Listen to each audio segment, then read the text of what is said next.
Doctor, ¿podemos grabar la clase de hoy también, por favor? Porque una compañera llamó a comunicar que no tenía internet en su casa. Sí está grabando. Ah, ya. Gracias. Estaba hablando sin el micrófono abierto. Claro, no hay problema.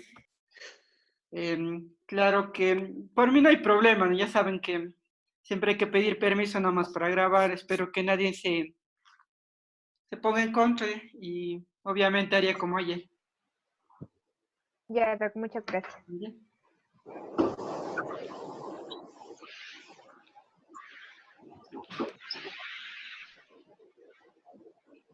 Estamos 25, creo que podríamos empezar. Recuerden, les pedí que vengan, por favor, con esta aplicación. También le pueden utilizar si están con la computadora. En su explorador de internet se pone solo kahoot.it en la dirección web y entren, ahí se puede hacer la actividad. Pero yo sí preferiría tal vez que tengan la aplicación. Recuerden, es más que una nota esto. Les comentaba que si todos participan, si vienen a las clases, obviamente tendrán su parte de participación completa. Es más de eso. Y sobre todo que ustedes capten, atiendan la clase y con las respuestas que puedan ir haciendo, ustedes mismos se van a autoevaluar y viendo cómo avanzan en la cátedra, ¿no? Eso es lo más importante. Es medio simpático esta aplicación, vamos a ver si lo usamos. Es más, hace un rato le estaba conectando con el Classroom y en la última parte de la clase mismo va a salir, se va a activar el enlace y ustedes van a poder entrar es como un jueguito de preguntas y ustedes van respondiendo. Ya, yo puedo incluso ir haciendo la dinámica, ir viendo y todo con ustedes. ¿Ya? Entonces, incluso les retroalimento las respuestas en vivo mismo, en vez de solo dejarles para después de ustedes.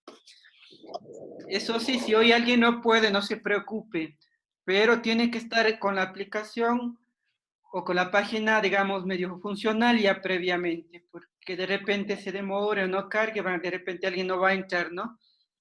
No va a haber afección, pero traten de las próximas tener en cuenta ya un poco prever esto, ¿no?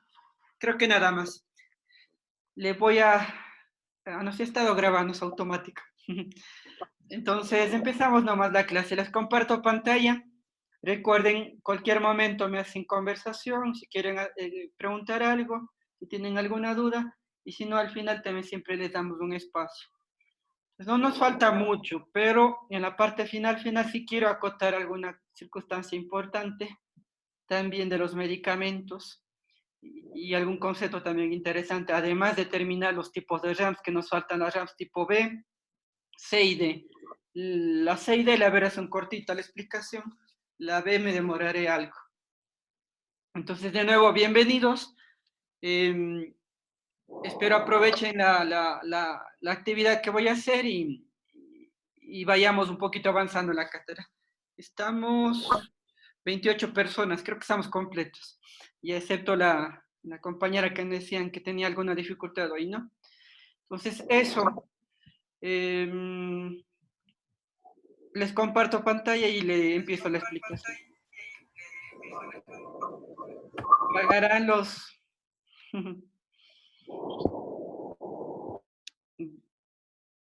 Ya. A ver, compartir.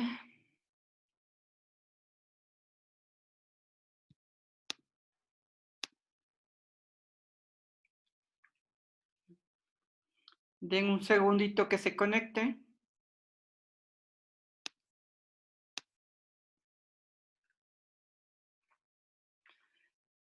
Ya debe estar viéndose la pantalla, ¿me confirman? Sí. Ya.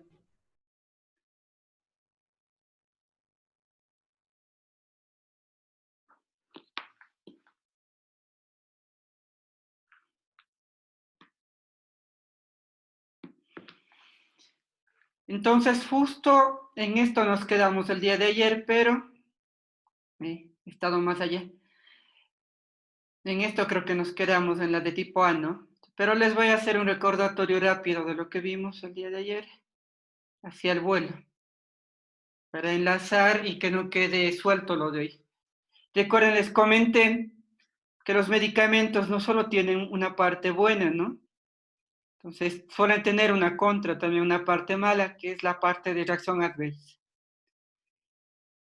Esto no vuelvo a repetir. Sí, la definición, recuerden que era reacción adversa.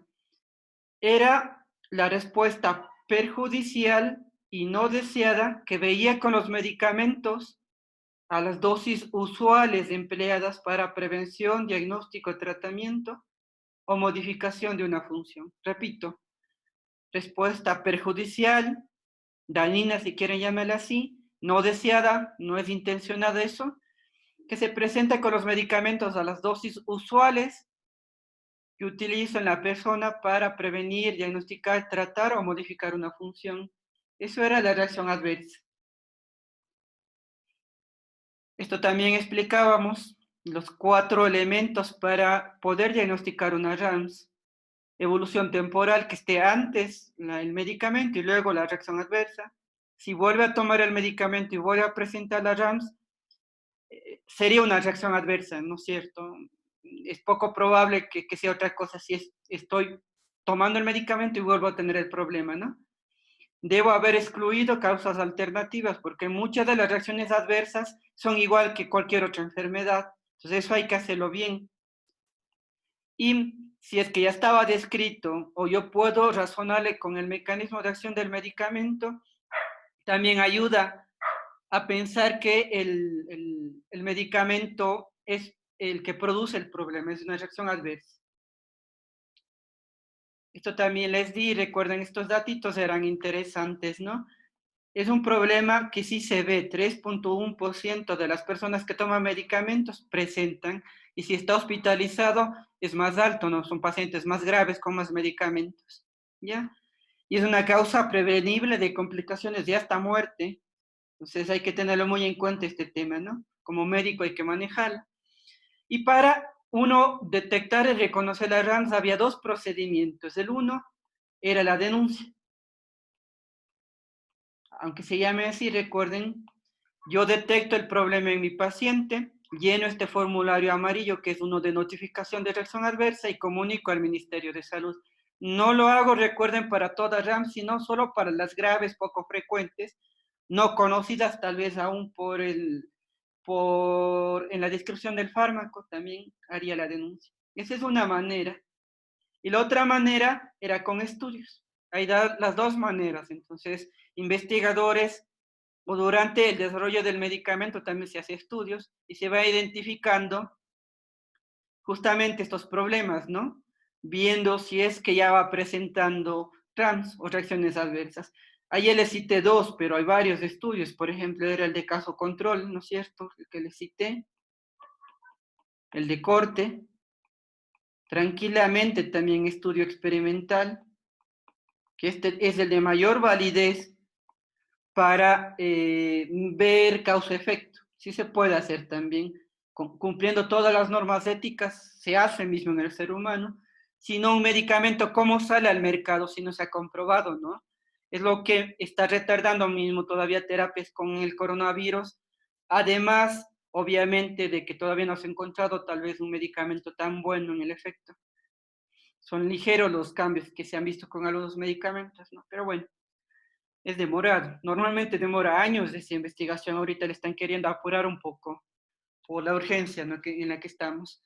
Esta clasificación también ya les di.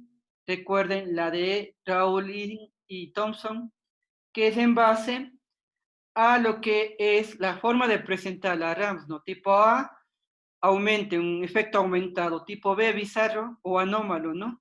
Y cada uno eran como antónimos, ¿no? La una depende del medicamento, la otra del paciente. Depende de la dosis del fármaco, el otro no. Son previsibles, las otras no. Son de incidencia alta, las de tipo A, las otras en cambio son bajas. Suelen ser más leves las de tipo A, las de tipo B son más graves. Por ende, la mortalidad es baja en la una y la mortalidad es alta en la otra, en cambio. Suelen ser ya conocidas las de tipo A en el proceso de investigación y desarrollo del medicamento. Las de tipo B a veces ya se reconoce, pero lo cotidiano es detectar cuando ya está el fármaco en miles y millones de personas. Es cuando ya está comerciándose el medicamento, básicamente, cuando yo vería estas RAMs, ya que son infrecuentes. Recuerden, el tratamiento de la primera es ajustar la dosis, solo que sea grave, retiraría el fármaco. En el otro, casi de inmediato retirar el fármaco. Solo un resumen, recuerden que ayer ya les expliqué un poco con más detalle. La de tipo A decía que depende del efecto. Si un fármaco baja el azúcar, como acción idónea para tratar la diabetes, si me paso un poquito de la acción, podría generar hipoglucemia, que es lo que están viendo ahí, bajando el azúcar, ¿no es cierto?, en las gradas, ¿ya? Entonces, recuerden, esto también es como una subdivisión de efectos o de RAMS de tipo A. El colateral era un lugar a distancia donde yo quería la acción del medicamento y el efecto secundario era en el mismo sitio, ¿no? Vimos también ejemplos, ¿no? Ayer hicimos el razonamiento de la furosemida, que actuando en el cotransportador de lo que es el sodio y el cloro, va obviamente a provocar hiponatremia, deshidratación, ¿no? Pero esto mismo podría generar hipovolemia, hipotensión, no. Lo primero era un efecto secundario, lo otro, consecuencia del efecto secundario, puedo ver también un efecto colateral, ¿no? Y del colateral les expliqué esto del medicamento, los opioides que actúan para el dolor en el sistema nervioso central, pero que indirectamente también pueden alterar la peristalsis, era la morfina, ¿no? En lo que es el intestino y pudiendo verse también estreñimiento, porque disminuía la peristalsis. Obviamente, si es que es muy acentuado ese efecto, podría haber estreñimiento, ¿no? Y esto les dice, no todo, obviamente, esto tenemos temas posteriores, pero hay muchos factores que pueden modificar la respuesta al fármaco, ¿no? La calidad de producción, les decía, si rompíamos los mecanismos de preparación, podía hacer también que se libere muy rápido el medicamento. Trastornos en la peristalsis u otros podrían provocar que se acelere o se retrase la absorción de un medicamento. Esto de la albúmina les comenté en la distribución y la competencia con otros medicamentos. En metabolismo y excreción creo que les resalte algo importante. Enfermedades del hígado y el riñón pueden afectar dramáticamente, obviamente, la respuesta al medicamento, si se metaboliza alterado o si se excreta alterado, dependiendo de la patología, ¿no es cierto? Y en la parte final les comenté sobre algún receptor, que era ¿cuál? El de GABA A, creo que les comenté, en donde iba a dar dos medicamentos que se potenciaban y era riesgoso, que era el diazepam, y la otra sustancia más bien era una droga de abuso, el alcohol, ¿no? Que no era recomendable combinar. Y enfermedades, recuerden eso sí, toda enfermedad modifica la respuesta de medicamentos. Suelen ser poco relevantes de estos cambios. Sí, dos enfermedades hay que tener muy en cuenta, que era el daño hepático y el daño renal. Eso sí modifican usualmente en mejor medida o en mayor importancia la respuesta al medicamento. ¿Ya? Entonces, estamos ahí, justo ahí nos quedamos. Pasamos a las reacciones adversas de tipo B. Esta B, ¿de qué término venía, no es cierto? Del término bizarro o anómalo, si le traduzco, ¿no es cierto? Solo me acomodo la tablet, perdonen. Entonces, ¿por qué se llaman así bizarras o anómalas? Porque no son previsibles, son raras estas reacciones adversas. ¿Y de quién dependían? No dependían del medicamento, ¿no? Dependían, decíamos, de la persona, que la persona, el individuo, tenga una predisposición poco común para reaccionar de distinta manera al medicamento. Eso es el requisito de reacción adversa de tipo B. Anómala decía, es rara, y depende más de la persona que del medicamento. Solo tengan esto en cuenta. El ejemplo más claro que les daba ayer, que está también en la imagen, era la alergia a algún medicamento, como la penicilina, ¿no? La penicilina yo le doy indistintamente a todo el mundo, ¿no? Y pocos son los que hacen alergia, porque esa persona nació con predisposición a reconocer de manera extraña, en este caso al medicamento, y dar una respuesta exagerada, que es la alergia. Entonces, la persona es el principal factor aquí para que se presente la RAMS de tipo B. Ahora, así como vimos en la de tipo A, dos variantes, no solo único, pero al menos vimos dos variantes de esto de efecto colateral, efecto secundario, vamos a comentar también dos variantes de la RAMS de tipo B. Lo que comento mucho es RAMS, ¿no? Recuerden, ayer también ya les hice referencia, significa reacción adversa a los medicamentos, ¿ya? Eso ya grábense, que es muy cotidiano usar ese término. Entonces, ¿qué dos subtipos tenemos en la de tipo B? La alérgica, que venía diciendo mucho. Entonces, viene el medicamento, normalmente es inerte, una sustancia que no estimula la respuesta inmune suele considerarse apteno, ¿no? Solo cuando se une un elemento de la célula de nuestro cuerpo, usualmente una proteína, se completa, el sistema inmune lo reconoce como extraño y lo ataca. Solo que también este ataque suele ser exagerado, dando los cuadros de hipersensibilidad. Por eso mismo se llama hipersensibilidad, porque es mayor a lo usual, es una respuesta exagerada. Entonces, medicamentos, les listo algunos medicamentos conocidos que dan alergia. Obviamente las penicilinas son los más comunes.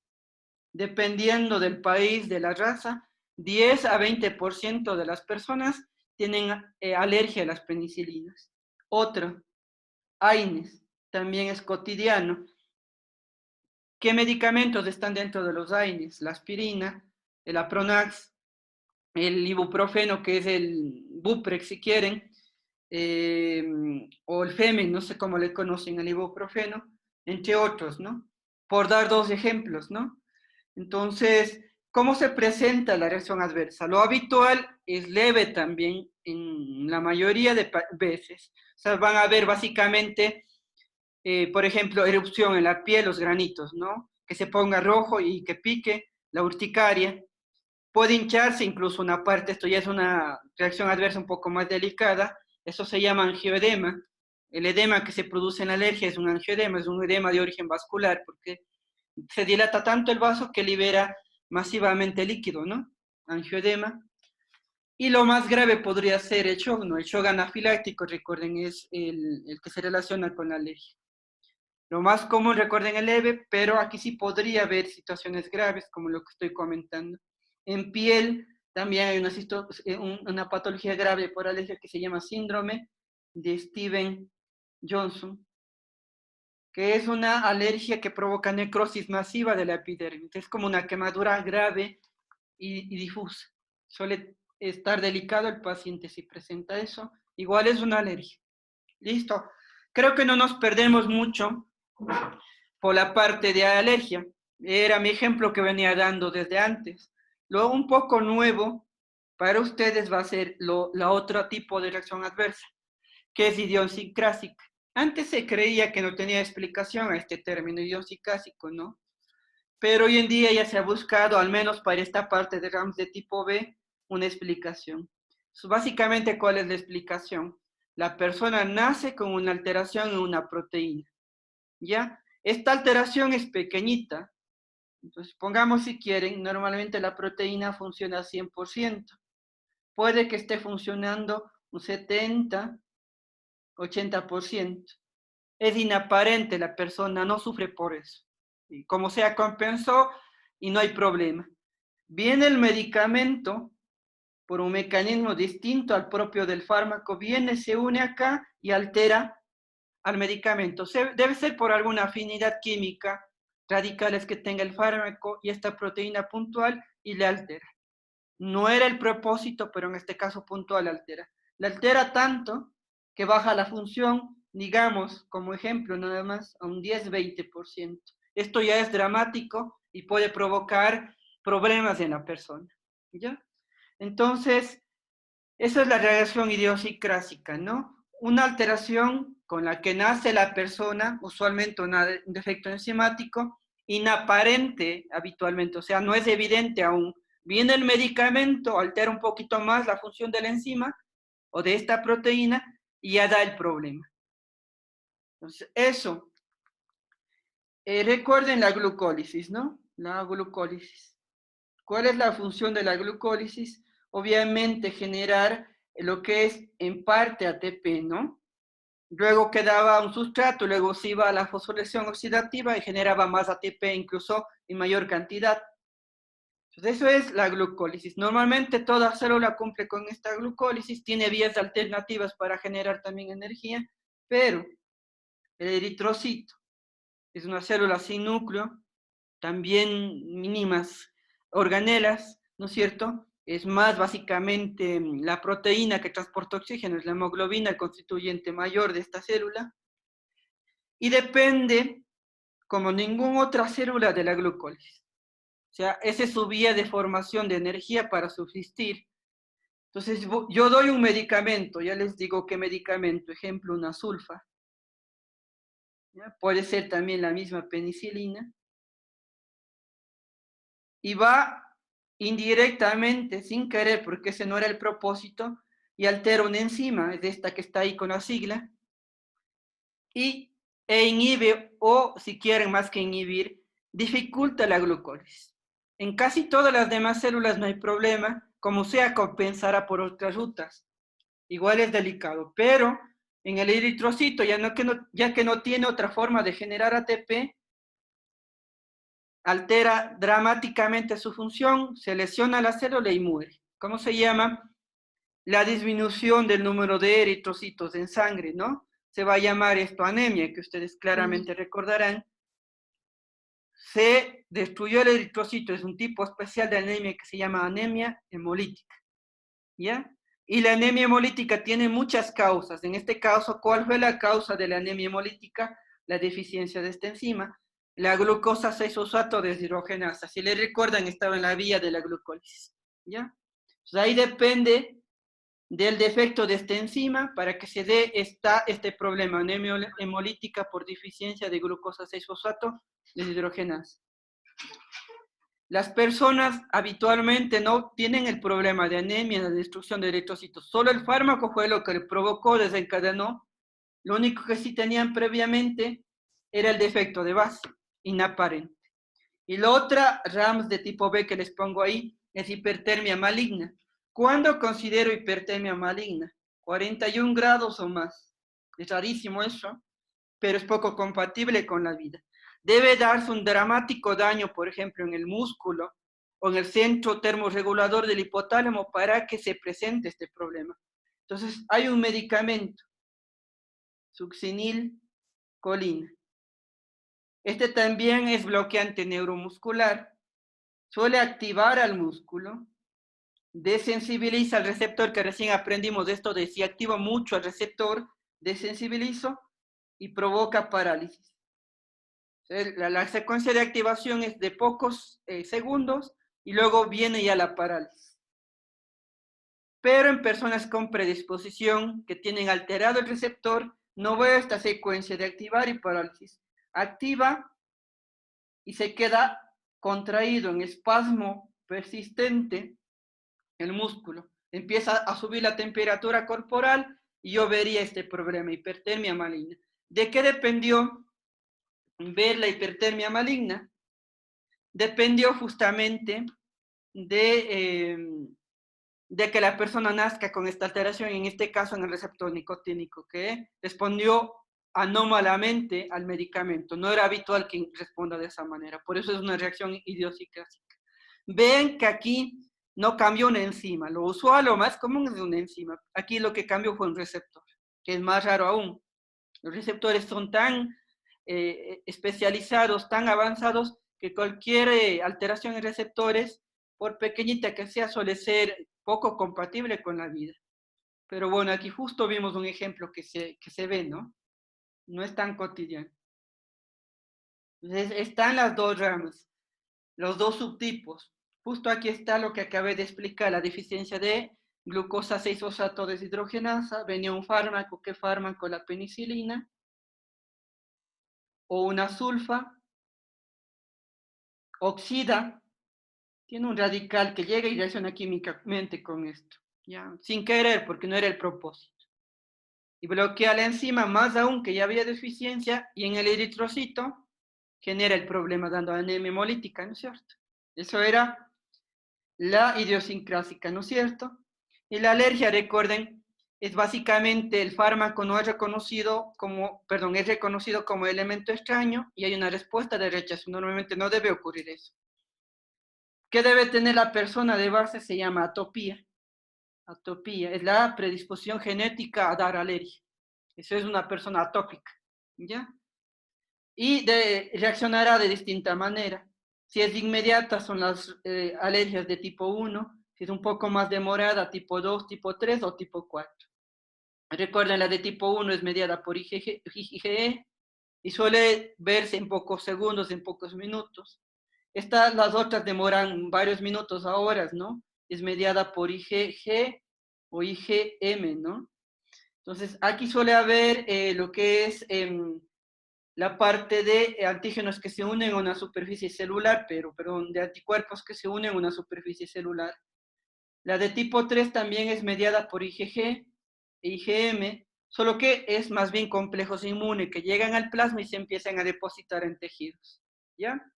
Esto ustedes lo conocerán bien, lo habrán visto creo como un tema de más o menos duración, ¿no? En inmunología solo estoy recordando.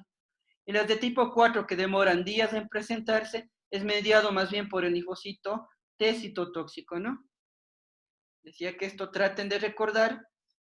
Eso nada más. Los fármacos provocan alergias por los mismos mecanismos. Y lo único que quiero dar, todo puedo ver.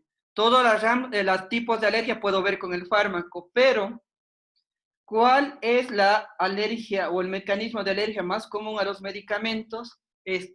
La de tipo 1, la hipersensibilidad de tipo inmediato, mediado por qué anticuerpo, el IgE. Y ahí están ejemplos de alergias que vería yo, excepto la primera, que vería yo con los fármacos también. Podría haber urticaria, podría haber rinitis, shock alérgico, lo que les comenté en la diapositiva previa, síndrome de Stevens-Johnson, angioedema también les comenté, entre otros, ¿ya? Son las de tipo 1, mediadas por IgE. Puedo ver los demás, sí, pero es menos común. ¿Ya? Recordarán, por favor, eso. No quiero ahondar ni de abordar tanto el detalle de eso, que tampoco creo que interesa demasiado. Se puede dar alergia a los medicamentos, los 4 mecanismos conocidos, el más común para fármacos, el tipo 1. ¿De qué depende de que una persona presente o no una reacción de tipo B? Del medicamento, la única explicación sería estas dos que están ahí, que sí podría haber. Entonces recuerden, el fármaco, voy a poner ahí un comprimido, y estos puntitos es el fármaco, ya estos que están en rojo y están en el centro.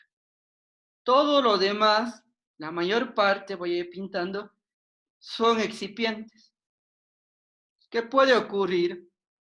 Que una reacción adversa que yo vea en el paciente sea por el excipiente. No depende del principio activo, entonces no conoceré también el mecanismo y no podré predecir.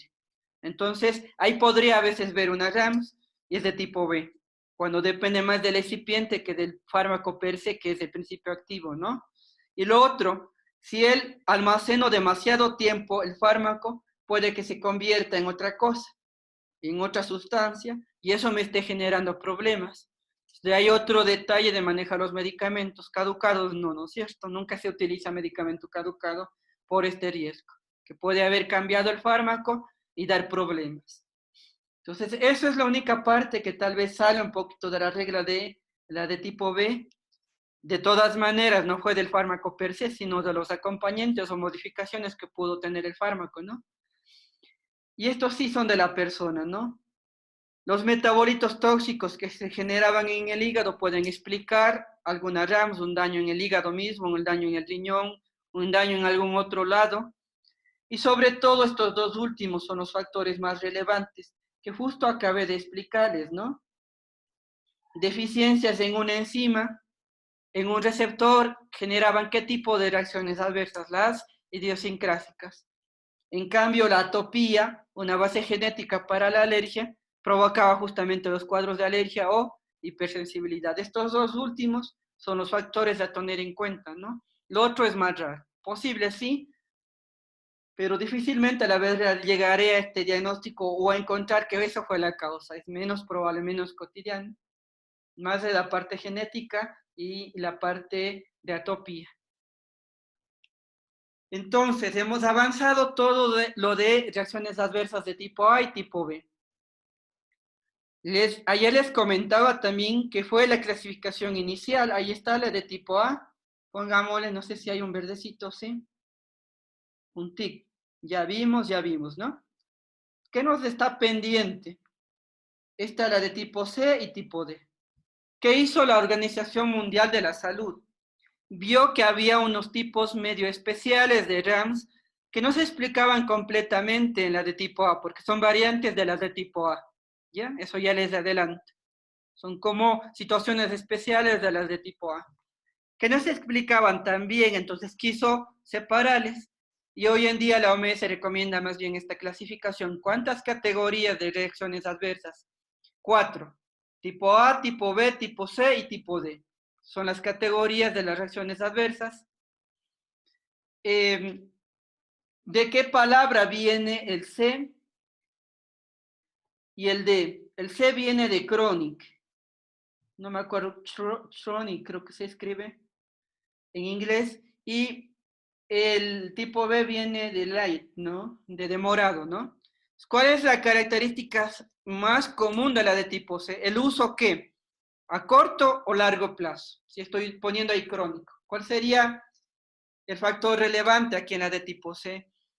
Que tengo que usar el medicamento por largo tiempo. Genera un cambio en ese largo tiempo en la persona y eso es una RAMS de tipo C. Ya, listo. Y la de tipo D dice demorado. ¿Por qué se llama demorado? Tomo el medicamento y tiempo después, meses o años, veo el problema.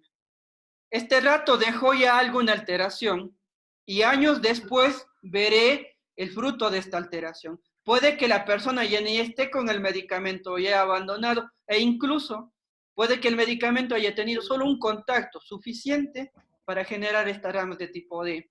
Entonces, ¿cuál va a ser mi ejemplo en cada una? Ya vienen las diapositivas, pero voy adelantando.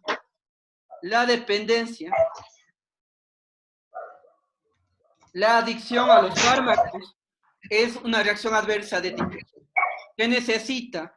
Crear placer en el sistema límbico y como me genera placer, estaré tomando y tomando el medicamento. Y luego se adapta tanto el cuerpo a esta sustancia que no puedo dejarle. Y me produce malestar el rato que quiera dejarle, ¿no? ¿Cómo se llama eso? Síndrome de abstinencia, ¿no? Entonces, eso es la característica básica de cualquier dependencia.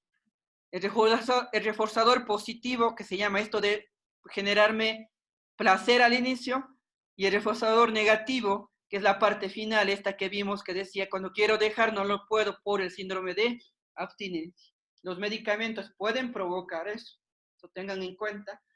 Estos medicamentos, ¿qué creen? ¿Serán de venta libre? ¿Será fácil conseguir si generan dependencia? No. Opinen. No, Doctor. mejor receta médica. Ya ahí ¿Dónde se necesito puede una usar? receta especial. Ustedes ahorita en su circunstancia van a la farmacia y no les dan por nada. Entonces necesito, incluso no la típica receta que ustedes conocen del médico. Es una receta triple con códigos y todo que se va regulando. Igual cuando ustedes se gradúen, si pueden obtener esa receta, solo hay que tener obviamente más cuidado en la prescripción y en la regulación de esto, ¿no? Pero es muy controlado esto. Medicamentos que generan dependencia, los opioides, la morfina, Sí. los más potentes analgésicos, pero tienen ese problema, ¿no? Y otro que hemos venido conversando, benzodiazepinas.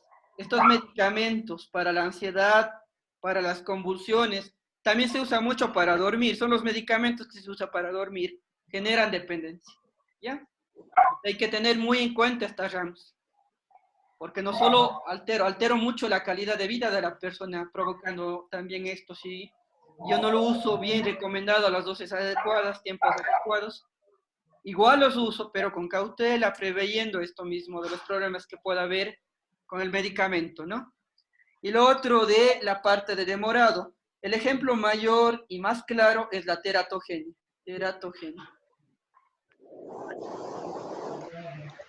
Entonces, ¿qué voy a ver aquí con la persona, no? La mujer embarazada toma el medicamento en el primer trimestre y tiempo después, ahora con los métodos modernos puede ser antes que nazca el bebé, o si no, puede ser el rato que ya nace, veré un problema. ¿Cuál es el problema? La malformación congénita. Medicamentos que se relacionan con esto, que dimos mismo al inicio de la clase, talidomida, hoy en día más a nivel psiquiátrico algo se usa, ya casi nada ese medicamento por los problemas que daba. Tenemos uno, si quiere, más común. ¿Cuál podría ser más común? Los inhibidores de la serotonina. Sí podría ser. Voy a dar otro, pero un poquito más cotidiano. A ver, se me va. A ver, Fluoxetina. me perdí en la idea. Voy a comentar, a ver esto. Los estrógenos, que se usan mucho en los anticonceptivos, tienen este riesgo en el embarazo, ¿no? Pueden provocar teratogenia. Los mismos AINES no son seguros en el primer trimestre, provocan teratogenia. Entonces, esto también como médicos hay que saberlo manejar. Ya, entonces, recuerden los 4 grupos de reacciones adversas. Tipo A, aumentes. Tipo B, bizarro. Tipo C y D, que es lo nuevo, crónico, uso a largo plazo. Y el tipo D sería más bien un demorado. Tomo un momento el medicamento y después, meses o años después, veré el problema. Esta que podría haber acá también. Si yo doy mucho corticoide, el exceso de actividad de la suprarrenal se llama síndrome de Cushing. Y si yo doy terapia porque hay fármacos con corticoides, también puedo ver eso. Esa es una RAMS de tipo C también.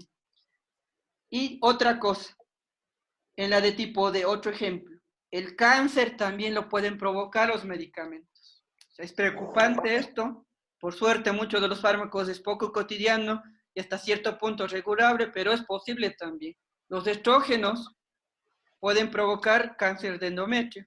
Entonces, estos que vienen mucho como anticonceptivos, es recomendable tomar por mucho tiempo continuo los anticonceptivos hormonales. ¿Qué creen? ¿Sí o no? No. No, no es cierto. 5 años es el periodo que uno recomienda de plazo para el manejo de esto, de manera continua. Recuerden que hay muchos otros métodos anticonceptivos, no tiene por qué seguir siempre con la parte hormonal, ¿no? Y también hay los anticonceptivos mecánicos, ¿no? Entonces, eso a tener en cuenta. Son tumores dependientes de hormona y como los estrógenos son hormonas, pueden predisponer a que se dé esto. Ahora, en 5 años, todas las personas hacen ese cáncer, no, pero hay un riesgo. Entonces, no me paso de esa recomendación, ¿no es cierto? Pues aquí está justamente los ejemplos que decía, dependencia por benzodiazepinas, cambió mi sistema límbico, ya no puede subsistir bien el cuerpo sin la presencia de, en este caso, la benzodiazepina. Obvio, debo tratar de intentar que esa persona deje la dependencia, ¿no? Como es con el alcohol, como es con el tabaco, los fármacos también pueden provocar estos problemas. En las de tipo D, justo yo voy poniendo muchos ejemplos de lo que voy recordando, pero aquí justo en la diapositiva también le he utilizado a la focomelia, el que nacía sin extremidades, el bebé, ¿no es cierto?, por este medicamento que se usó mucho en los años 60 para náusea y vómito. Para eso se utilizaba. A nivel de terapias oncológicas todavía tiene esa aplicación, pero ya más restringida hoy en día, ¿no?, por los problemas que dio. Recuerden también este medicamento, no se olvidarán, este es el que nació o evidenció que los fármacos también tienen problemas, ¿no? Lo que hizo darnos cuenta que los fármacos tienen reacciones adversas y fue el inicio de la vigilancia a los medicamentos, que se llama farmacovigilancia. Es la parte final del tema que quería justamente abordar ese concepto. Ir investigando y detectando no la parte buena, la parte mala de los fármacos. Ya, eso es lo que quiero ver con la farmacovigilancia. Y aquí está un resumen de los factores por los que se puede ver las reacciones adversas. Por ejemplo, ¿qué medicamentos se absorbían mejor, los lipo o los hidrosolubles? Los liposolubles. Lipo. Lipo, ¿no es cierto? Los Entonces, lipo. estos penetran más a tejidos y pueden dar con más frecuencia RAMS también. Ya, ahorita no nos vamos al efecto, nos vamos a la RAMS. Eso era en la solubilidad, disculpen, señalé mal. De acuerdo al peso, ¿cuál se penetraba mejor a los tejidos? ¿El de pequeño peso o el de alto peso? Pequeño. De Estos pequeño. también son más riesgosos. No quiere decir que uno de alto peso no genere problemas, sí podría, pero sería más común con el de pequeño peso, porque penetra mejor al cuerpo, a los lugares, a los tejidos y todo. Dosis. Esto respóndanme ustedes. ¿Qué dosis sería más riesgosa, la baja o la alta? Alta. Alta, exacto. Formas farmacéuticas, aquí les puedo ayudar. Dosis alta. Un comprimido vía oral versus una ampolla que coloque en la vena, ¿quién tendría mayor riesgo de ver un efecto mayor a lo habitual. ¿La vía oral o la vía? La ampolla. La ampolla. Exacto, es por la vía, ¿no es cierto? Ampolla. Exacto. Sí. Lo mismo, ya me adelanté lo de la vía de administración. Vías profundas como la vía venosa son más riesgosas que vías superficiales. Por ejemplo, comparemos con la piel. Coloco en la piel versus colocar en la vena. Obvio, la vena tendría mayor riesgo, ¿no?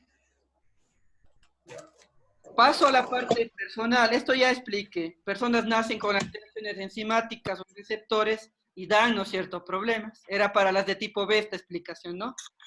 ¿Qué edades serían riesgosas para las reacciones adversas? ¿Cuáles son los grupos susceptibles o prioritarios? Embarazadas. Sí. Tercera edad. En Niños, niños. embarazo, Tercera edad de Niños. claramente. ¿Sí? Incluso en el sexo, no en la mujer como tal, sino en esa condición, en el embarazo, es donde es especialmente susceptible. La mujer sí en parte, pero más el producto, el bebé, ¿no es cierto?, es especialmente susceptible a fármacos. ¿Qué enfermedades les hice notar también que son problemáticas con medicamentos? Cualquiera, pero eran dos muy importantes. Insuficiencia renal y la hepática. Hepática. Exacto, la insuficiencia renal y la hepática. Está claro, todo lo que vine conversando previamente sirve un poquito para lo de ahora. Combinar sustancias por sí que son problemáticas con medicamentos daría más problemas, como el alcohol, tabaco. El alcohol les hablé con las benzodiazepinas, pero tienen mayores problemas en otros lugares también, que poco a poco, como vayamos avanzando las clases, podrían dar, y iremos acotando y todo. Y algún alimento puede interferir con el fármaco y también podría dar problemas, ¿no? Algo creo que expliqué de los lácteos con las tetraciclinas en alguna clase previa cuando hablábamos de absorción. Podría también ser esto. Ahí están los factores. Las clases que vienen justamente en los siguientes días van a hablar mucho de esto, de factores que modifican la respuesta a los fármacos, como interacciones medicamentosas, la edad, van a ver el tema farmacología en niños, farmacología en el anciano, farmacología en la embarazada, justamente. Y antes de hablar farmacovigilancia, sí, mejor dicho, les pongo, ¿no? Era la rama de la farmacología que estudiaba qué parte del medicamento, la buena o mala. La mala. Ya la mala. ¿Cuál era la parte mala del medicamento? ¿La? Las reacciones toxicidad. Reacciones adversas. Estamos, ya saben bien el término hoy, ¿no? Las reacciones adversas a los medicamentos. Entonces, es la rama de la farmacología que se encarga de investigar las reacciones adversas, ¿no? Las reacciones adversas pueden verse desde que están probando los fármacos en el animalito, los primeros experimentos en animales, hasta cuando ya está en el mercado, cuando está en las farmacias y está así en toda la población el medicamento, puede ir bien.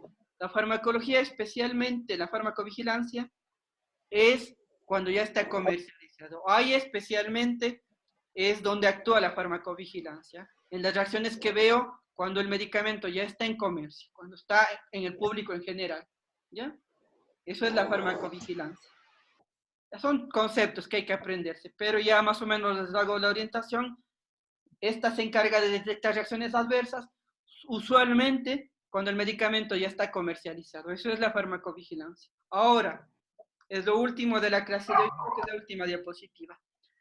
Un medicamento, y justo vale el ejemplo en la circunstancia actual, ¿no? No es que sale de la noche a la mañana, ¿no es cierto?, un medicamento. Pasará años para investigarse, irse validando y todo, ¿no? ¿Cuántos años en promedio este proceso que tienen ahí? 10 a 15 años. Ya son bastante. Ahora tal vez vaya agilitándose un poco más, con más industrias, más dinero y todo para invertir, pero demora. ¿Y qué tiene que pasar? Primero estudios en animales, ¿no? Esto se llama la parte de farmacología comparada, y si es que le estoy haciendo un experimento, se llama un experimento preclínico, o estudios preclínicos, cuando se hace en animales. ¿Qué animales? Los roedores, en un inicio, luego se hace, si quieren, en algo más parecido, cerdos, o los homínidos, sobre todo, no los monos, por ejemplo. Ahí se hace investigación. Igual demorará años. Muchas de las moléculas se quedan ahí, porque el efecto es bajo, porque dan muchos problemas, se van quedando ahí. No me acuerdo el dato, pero creo que son 10.000 sustancias que uno investiga, una sale al mercado. sea, la mayoría se queda en el proceso. Por eso es que no pueden sacar tan rápido algo para el COVID, ¿no? Bueno, entonces una vez que ya estoy seguro que tiene efecto, que es seguro en los animalitos, paso a los humanos, que son los de estudios clínicos. Y lean ahí claramente cuántas etapas tenemos de investigaciones experimentales en el ser humano, porque son experimentos. En romanos pueden verle, está un poquito pequeño, eso sí, ya les acerco. Son 4 etapas que irán demorando años, ya les dije que demora hasta 10 a 15 años, ¿no? Estos son en 30 personas, este pasa a ser en 100, esta pasa a ser a 1000, y este será más, ya más en millones incluso de personas, ¿ya? De la etapa 1 a la etapa 3 son estudios experimentales, antes de que salga el medicamento al mercado. Y una vez que el medicamento ya probó efecto, ya probó que es seguro, el efecto, eficacia era el efecto, recuerden, ¿no? Y seguridad, que es un término nuevo que les estoy diciendo ahorita, es que no tenga muchas reacciones adversas. Y si las tiene, deben ser leves y poco frecuentes. Casi todo medicamento tiene alguna reacción adversa. Siempre valoro estas 2 cosas en el fármaco cuando quiero usarle. Eficacia, el efecto producido, y la seguridad, que no tenga muchos problemas, ¿no? Muchas ramas, ¿no? Eso les permitirá decidir qué medicamento utilizo, cuando haya varios medicamentos en una terapia. En la etapa 1 se hacen 30 personas sanas. ¿Qué hago ahí básicamente? Veo dosis, veo farmacocinética. Es lo que veo en la etapa 1. Una persona así fácilmente se expone a un fármaco nuevo, no. Les pagan miles de dólares para que puedan hacer esto, ¿ya? Estos no es que así, sin nada van a exponerse, ¿no es cierto? Tienen seguros y todas estas personas que entran aquí. Lo mismo en las otras etapas. En la etapa 2 es con ya enfermos, quiero ver ya efecto. Si está con la patología, quiero ver qué hace en esa patología el medicamento, eficacia. Y en la etapa 3 es comparativa. Doy tanto a sanos como a enfermos, ¿se acuerdan? El estudio experimental, ¿no? Era 2 grupos, uno de sanos, uno de enfermos, y voy viendo los efectos. Repito, pocas personas sanos en la etapa 1, más personas, pero ya enfermos en la etapa 2, y muchas más personas en la etapa 3, e incluso comparo sanos con enfermos, siempre valorando estas 2 cosas, eficacia y seguridad. Solo en la etapa 1 tiene su detalle medio más específico. Y una vez que sale el medicamento al mercado, ya no le valoro eficacia, se llama como efectividad, recuerdo. ¿Ya? Efectividad era ya en la parte real, en mi consulta, ¿no es cierto?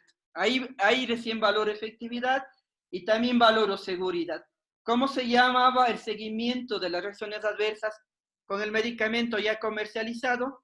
¿Fármaco qué? ¿Nadie? Ya creo que están distraídos en la aplicación. Farmacovigilancia.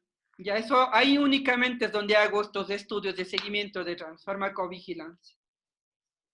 Entonces, está ahí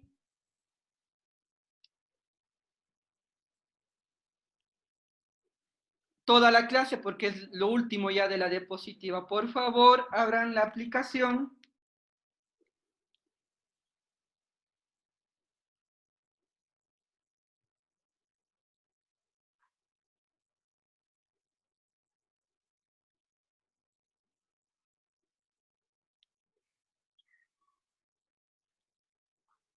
Y en la aplicación es solo las preguntas, pero creo...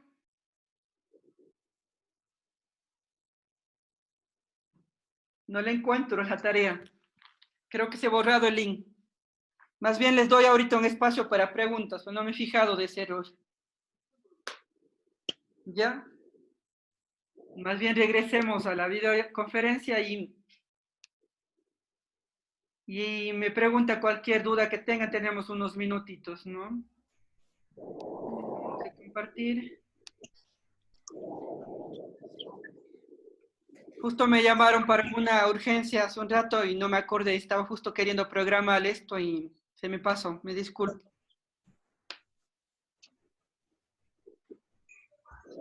Entonces, no sé si alguien tenga alguna duda, alguna pregunta, como siempre solemos hacer, por favor, para yo ayudarles en este momento.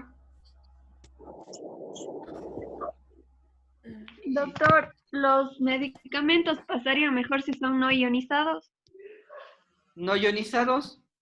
Claro. Ajá. Ese sería otro factor si quieren para la RAMS. Si es que el componente no ionizado llega o penetra más, sería más probable, ¿no es cierto?, que dé reacciones adversas, ¿no? Pero no es el más relevante, pero si usted le quiso razonar, está bien. ¿Ya?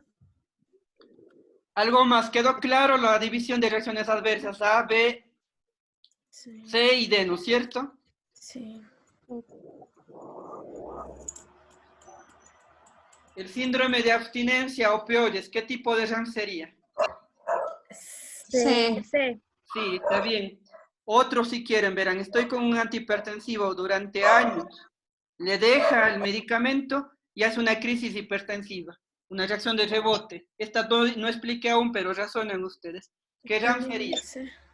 El C también. Y C también. Ya está claro. Entonces vayan razonando las características de cada uno, el requisito de cada uno, y saben ustedes qué RAMs es, ¿no es cierto? A, B, C o D. Justo la pregunta que quería armar era, yo tengo un medicamento, ¿no? Y digamos, para la parte de, estoy utilizando la atropina, verán, para lo que es el bloqueo cardíaco, para una bradicardia, y me hace taquicardia. ¿Qué RAM sería ese? Tipo A. Sí, tipo A, porque la atropina justamente activa el corazón y dio esto, ¿no? Y la otra pregunta que quería plantearles para que quede claro, y por eso estaba explicándome, ¿qué estudia la farmacovigilancia? ¿La parte buena, el efecto, o la parte mala, las reacciones adversas de los medicamentos? ¿Qué parte estudia? La parte mala. Mala. ¿En qué momento estudiaba? Uno investiga en todo la investigación de los medicamentos, en todo el desarrollo, disculpen. Pero ¿en qué etapa de desarrollo fue la última diapositiva? ¿En qué etapa era específicamente que investigaba esto? Postclínica en la práctica médica. Es en la clínica, pero ¿qué etapa era? Del 1 al 4, ¿en cuál? La 4. Sí, la 4, donde ya estaba comercializado el medicamento. Ahí es donde actúa la farmacovigilancia. Y lo último, ¿cómo se hace farmacovigilancia? Que no expliqué, quería hacerlo después. No expliqué directamente, pero algo ya dije. ¿Cómo notificaba las reacciones adversas en mi práctica médica? ¿Con qué formulario? Formulario amarillo. Ya, eso en mi consulta, ¿no? En mi hospital. O, ¿qué hacen otras personas? ¿Cuál era la otra manera de identificar reacciones adversas? Con los estudios, ¿no es cierto? ¿Qué estudios?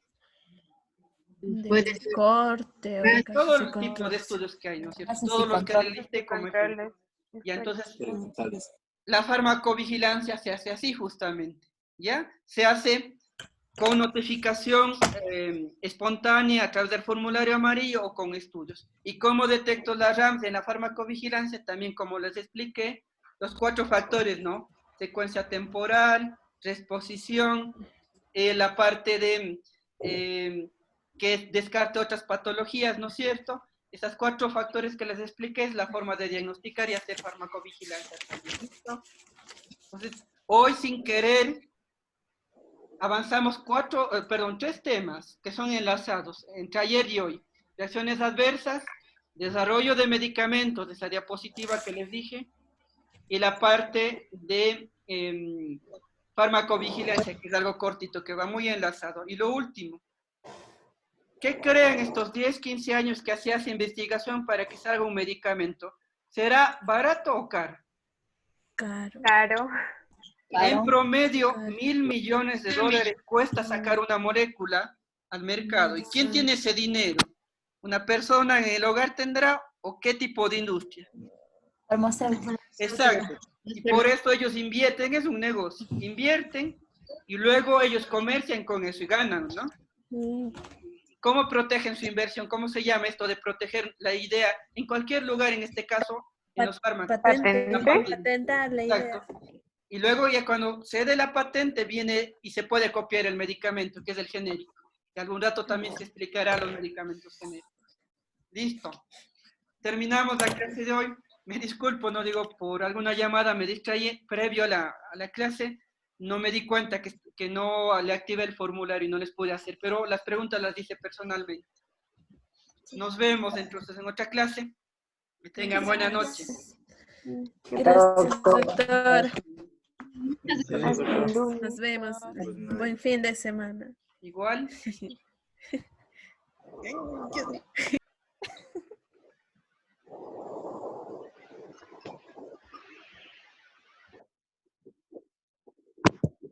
No,